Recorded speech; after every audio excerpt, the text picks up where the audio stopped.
Dominus vobiscum.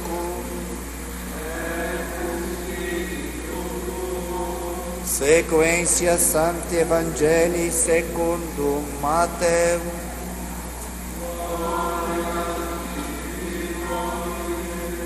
In illo tempore venit Iesus in partes Caesareae Philippi, et interrogabat discipulos suos dicens: Quem dicunt homines esse filium hominis? Atili dixerum, ali Ioannem Baptista, ali autem Eliam, ali autem Jeremiam, autunum ex propheti. Dicit illis Iesus: Vos autem quem esse dicitis? Respondem Simon Petrus dixit: Tu es Christus filius Dei vivi. Respondens autem Iesum dixit ei: Beatus es Simon Bariona, quia caro et sanguis non revelavit tibi, sed Pater meus qui in celis est. Et ego dico tibi quia tu es Petrus, et super hanc Petram edificabo ecclesia mea, et porte inferi non prevalebunt adversus eiam. Et tibi dabo claves regni celorum, et quodcunque ligabiri super terra, et ligatum et in celis, et quodcunque solveri super terram, erit solutum et in celis.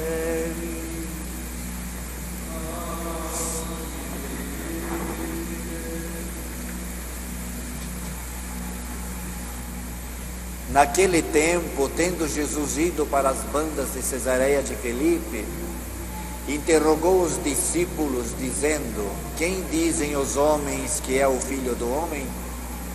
Eles responderam: Uns dizem que é João Batista, outros que é Elias, e outros ainda que é Jeremias ou algum dos profetas.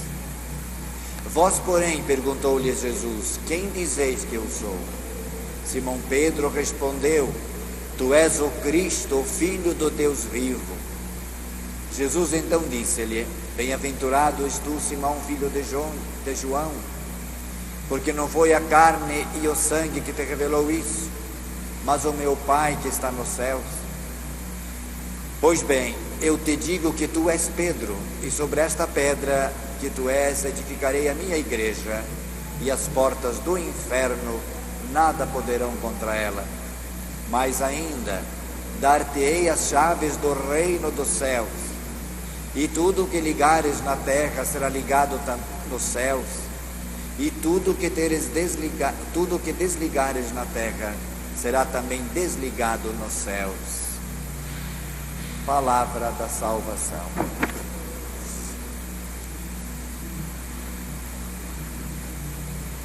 Amados irmãos e irmãs em Cristo, as palavras evangélicas que acabamos de ler, costumeiramente são chamadas pela Igreja como a promessa do primado.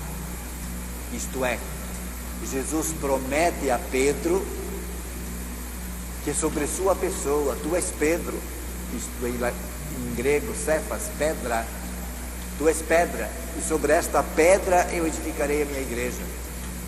Vejam bem que está tudo no futuro. Edificarei a minha igreja. Dá no futuro as chaves do reino dos céus. E tudo que ligares, futuro, e tudo que desligares será ligado e desligado nos céus. Que maravilha, amados irmãos. Jesus, nosso Salvador, vem ao mundo e deixa aqui a sua igreja. E nós nos perguntamos, por que é que Jesus não escolheu para chefe da igreja alguma outra pessoa? Por exemplo, havia doutores da lei, alguns bem intencionados, versados, portanto, na Sagrada Escritura, algum fariseu. Não, escolheu um humilde pescador. com certeza até analfabeto. Alguém vai dizer, bom, mas ele escreveu 2 cartas. Antigamente, quem era autoridade não escrevia, era o secretário que escrevia. A pessoa ditava. Mas para dizer como é verdadeira aquela frase que diz: Deus não escolhe necessariamente os capacitados, mas capacita aqueles que Ele escolhe. E só na confissão de Pedro nós já vemos que ele recebeu uma grande graça do Espírito Santo. E vós, que dizeis de mim? Pedro imediatamente, certamente em nome de todos, diz: Tu és o Cristo, o Filho de Deus. E Paulo diz: nós não podemos dizer que Cristo é o Senhor, portanto que Cristo é Deus, a não ser no Espírito Santo. Aí, foi pela força do Espírito Santo. E como sabemos, depois da ressurreição de Cristo, Cristo encontra-se com Pedro e lhe entrega então o primado. Pedro, tu me amas? 3 vezes. Dizem os exegetas que Cristo certamente exigiu de Pedro 3 vezes a confissão de que ele o amava, para que ele compensasse aquelas 3 vezes que ele negou Jesus. Por isso, por 3 vezes, ele protestou o seu amor para com Cristo. E então ele recebeu verdadeiramente, e nós vemos essa figura em muitos vitrais de igreja, em quadros, etc., em livros, Pedro de joelhos diante de Cristo, e Cristo lhe dando as 2 chaves. A chave da autoridade na terra. E vejam bem, amados irmãos, que maravilha. Pedro tem certa autoridade no céu. O que ligares na terra será ligado nos céus, o que desligares na terra será desligado nos céus. É um poder celeste que continua. Se Cristo disse: eu estarei convosco todos os dias até o fim do mundo, quer dizer, Jesus hoje está com Pedro aqui no mundo. Este Pedro que hoje leva o nome de Bento XVI. É o sucessor legítimo de Pedro. E continua, portanto, com a mesma função, com os mesmos poderes dos quais gozava Pedro. Pedro, chefe da igreja. Aquela pessoa tão humilde, aquela pessoa tão simples. Os pescadores todos são gente muito simples, assim era Pedro. Por isto, amados, é preciso que nós amemos a igreja. Por quê? Porque nós mesmos somos a igreja. E dizem os bons psicólogos que o verdadeiro amor começa por si próprio. Porque se alguém não sabe amar a si mesmo, como é que vai amar os outros? Aqui não se fala de egoísmo, mas este amor a si mesmo, esta alegria por si mesmo, por saber que Deus quis que ele nascesse. Deus quis que eu nascesse. Deus quis que todos vocês nascessem e fossem gente que foi redimida por Cristo. E Deus nos dá tanta graça, tanto favor, e nos promete uma felicidade eterna. Quer dizer, nós somos candidatos à vida eterna. Como não amarmos então?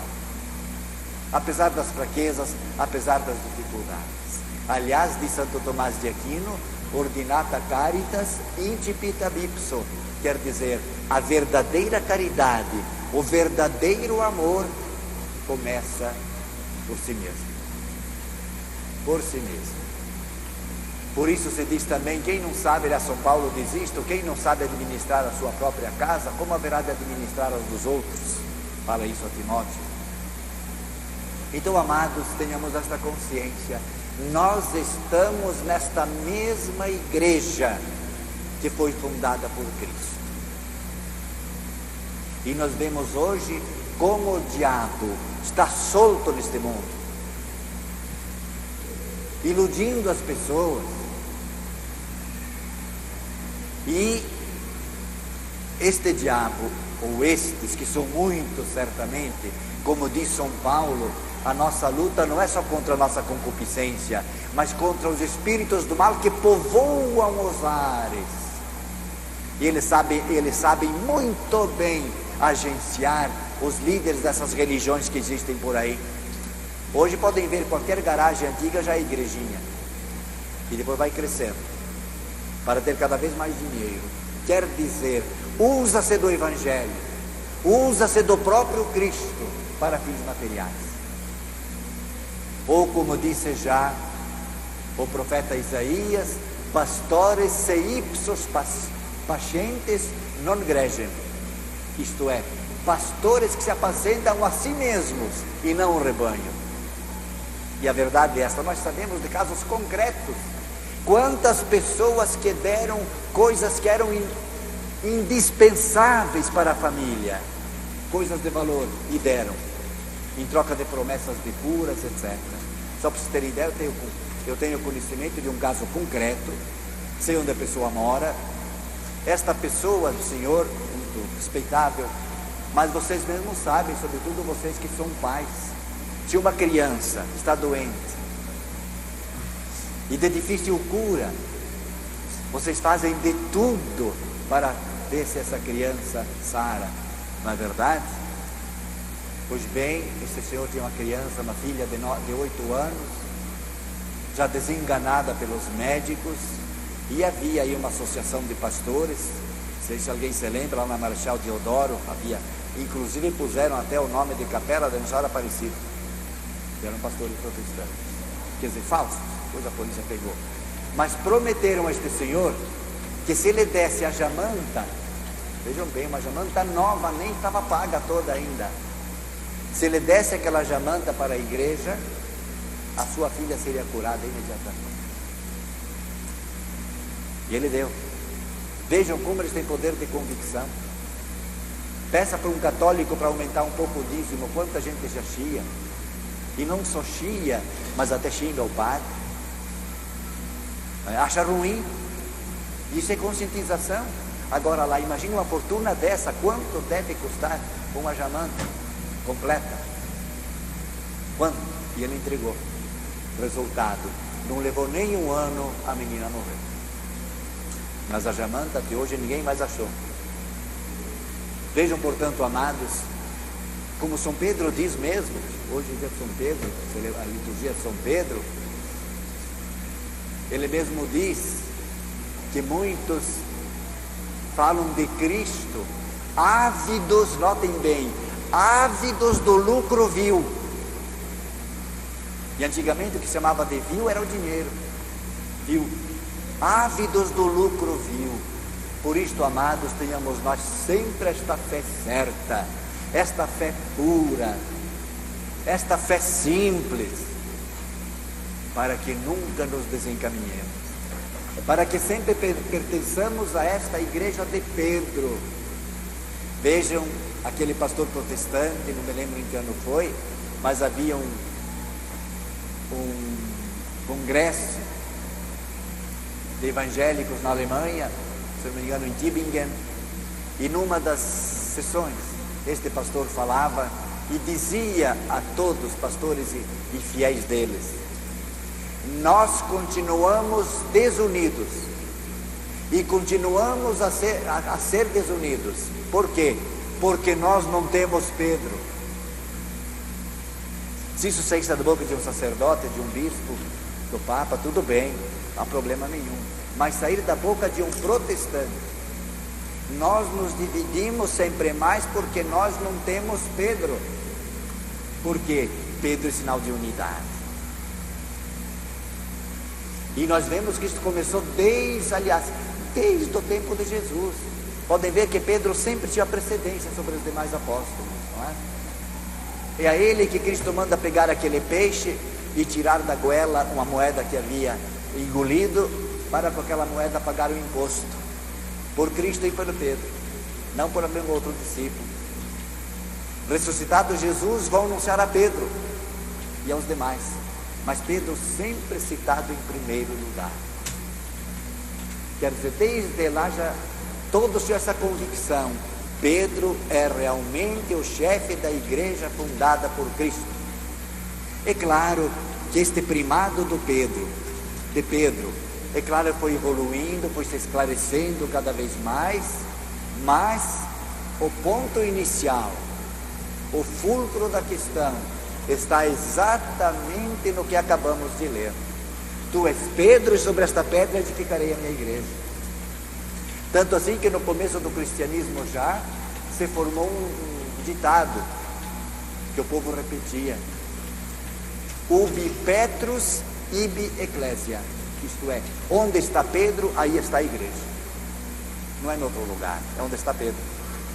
Outra, quando havia questões de quantas, e os bispos de uma província, de uma nação não se entendiam em algum assunto, todos concordavam em que a questão fosse levada por escrito para o bispo de Roma. Isto era costume, isto é coisa comum. E se formou daqui mais um ditado: Roma locuta, causa finita. Quer dizer, Roma falou, o assunto está encerrado. Vejam com quanta reverência os bispos já naquele tempo se relacionavam com Deus. Por quê? Porque tinham certeza, ele é que era o chefe da igreja nomeado pelo próprio Cristo. Tu és Pedro, e sobre esta pedra edificarei a minha igreja. Por isto, amados, eu digo sempre, é quase uma contradição, é verdade, mas entendamos no verdadeiro sentido. Um verdadeiro católico devia ter orgulho de ser católico, um santo orgulho, devia ter um santo orgulho de estar na verdadeira fé, de estar na verdadeira igreja. Por isso, São Leão, o Grande, se não me engano, ele foi Papa lá pelo ano de 400 e tanto, por aí. Já naquele tempo ele dizia: reconhece, ó cristão, a tua dignidade. Notem bem, reconhece, ó cristão, a tua dignidade. E hoje qualquer crenteco aí numa fábrica, numa repartição comercial, qualquer coisa, fala da igreja católica criticando, e o católico se cala, não diz nada, não diz nada. Isto é um absurdo. Onde é que está teu orgulho? Onde é que está a sua ufania por você ser cristão católico? Você que está dentro da verdade, você que está dentro da verdadeira igreja, e se você abrir a boca e dizer a palavra, eles nunca mais vão falar nada. E se continuam falando, por quê? Porque foi covarde. Você se esqueceu de que no batismo, quando foi ungido, você recebeu essa tríplice dignidade: sacerdote, profeta e rei. Sacerdote enquanto consagra a Deus toda a sua vida, com tudo que faz relacionamento com ela. Você é sacerdote. Você é profeta quando você fala ao povo em nome de Deus aquilo que Deus quer que você fale. E o que Deus quer que você fale? Vós sereis minhas testemunhas. Quando é que a testemunha fica calada? A testemunha tem que falar. E qual é o modo principal do católico, do leigo falar? Exatamente pelo seu exemplo, pela sua compostura cristã e católica. E se necessário palavras, digam-se também palavras. Senão nós caímos naquilo que Deus já no Antigo Testamento disse e ameaçou. Havia profetas no Antigo Testamento que tinham vergonha de ser profetas e não exerciam o seu ministério de profetas. Sabem como Deus os chamou? Alguém se lembra? Cães mudos que não servem nem para latir. O meu cachorro aí cada pouco está latindo. A gente já sabe que alguém está chegando, alguém de fora está chegando. Agora o profeta que não fala, diz Deus, é semelhante ao cachorro que não serve nem para latir. Para que dar comida para um cachorro desse? Que nem sequer avisa o dono que alguém está chegando. Pode ser um amigo que está chegando, mas pode ser um ladrão. O dono tem que saber, mas o cachorro tem que avisar. Assim faz o profeta, ele grita para chamar a atenção. Chamar a atenção de onde está o bem e de onde está o mal. E nós ficamos calados. Ai dos falsos profetas, Ai, mais ainda dos profetas mudos, que não falam. Lembro-me quando estava numa outra paróquia, uma vez uma pessoa veio, anos e anos que não confessava, e ela veio se confessar. E a gente também é curioso, era uma pessoa conhecida, perguntei, desculpe, mas o que levou você a voltar à igreja e levar a sério? Sabe o que ele me respondeu? É que eu trabalho uns anos já na fábrica, e comigo trabalha também o fulano de tal. Era uma pessoa que nunca faltava à missa. Tudo que era de religião, ele estava lá. Falasse com ele de religião, ele defendia a religião católica. Por isso eu resolvi voltar à igreja, porque ele é um católico. Está vendo? Este foi profeta. Pelo seu exemplo, pelas suas palavras, ele fez aquilo que Deus espera de todos nós. A profecia, por palavras se necessário, mas sobretudo pelo exemplo. Veja o que nosso Senhor disse: vós sereis minhas testemunhas. Testemunha exatamente por isto, pelo nosso proceder. Assim como Cristo disse certa vez ao apóstolo, o apóstolo chegou e perguntou a Cristo, ou disse a Cristo, não é? Mestre, mostra-nos o Pai, isso nos basta. E Cristo se admirou, o nome é Filipe ou outro. Mas Filipe, estou convosco tanto tempo e não conheceis a mim ainda? Filipe, quem me vê, vê o Pai. E Filipe não tinha alcançado isso. Assim também, Cristo, se estivesse aqui, ele diria exatamente: vivam de tal maneira que alguém vendo vocês, observando vocês, possam crer em Cristo. Quem me vê, vê o Cristo. Por quê? Porque eu sou a sua testemunha.